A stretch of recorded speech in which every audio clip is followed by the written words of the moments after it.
Hi everyone and welcome back to Chess for Charity. In this video, I'm going to show you a super cool composition. Look at this puzzle here. You have 5 pawns on the A file, 2 black pawns and 3 white pawns, and this B pawn who wants to run down the board or capture and stalemate themselves. You have to figure out as white how to win this game.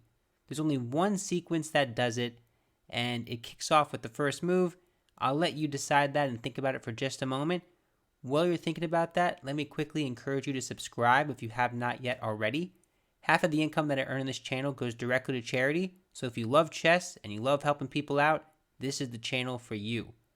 Okay, let's talk about this amazing and insane puzzle that I hope you'll love.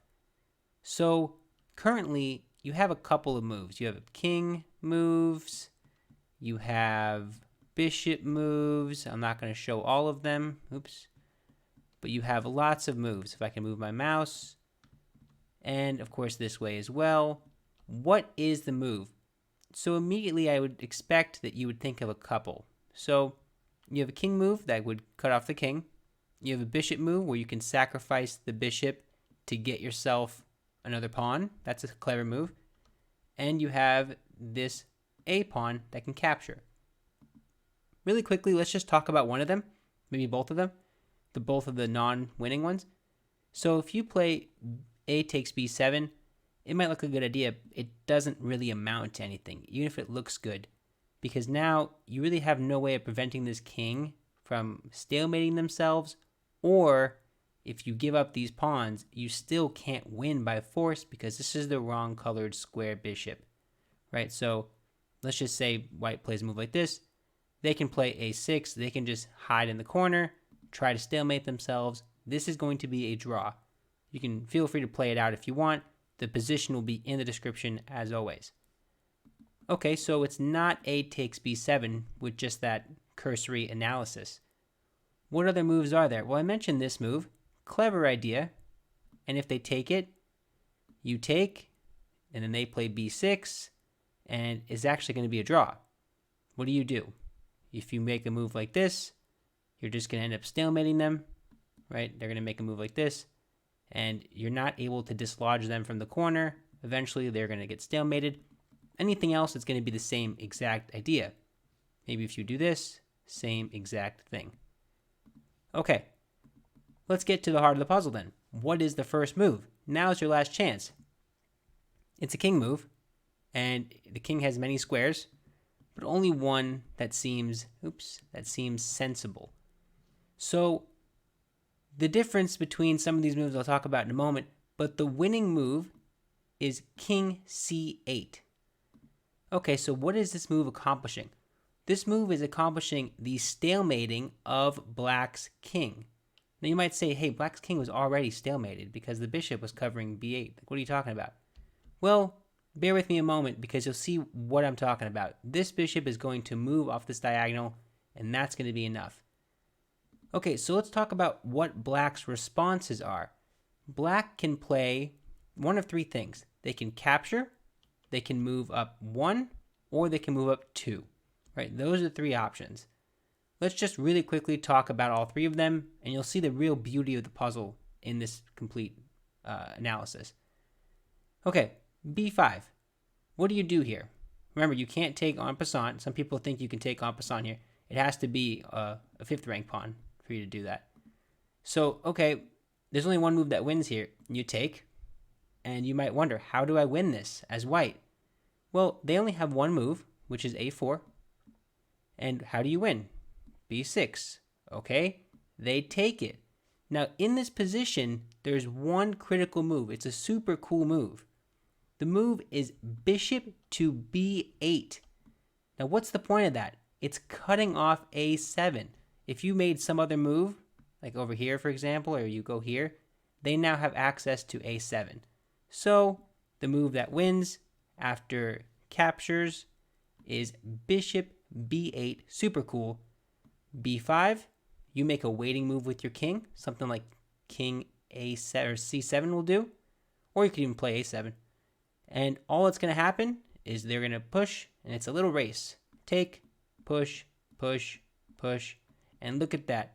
They get a queen, but you're one move faster, and that's mate. Crazy. Okay, so they cannot, in other words, they cannot play on the first move b5. That's the whole point of that analysis. Is b6 any different? Not really. b6, I make a waiting move, and all of a sudden it turns into the same thing, b5. And again, take, push. This is the key right here. Bishop to b8. Super awesome move. Okay. And this, like I said, you can play something different. You can play a7. It doesn't matter because look at the way it works out. I kind of think a7 looks cooler.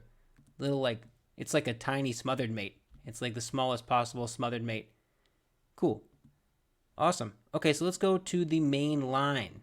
The line that you probably wondered about from the very beginning, which is after king c8, what happens if they just take?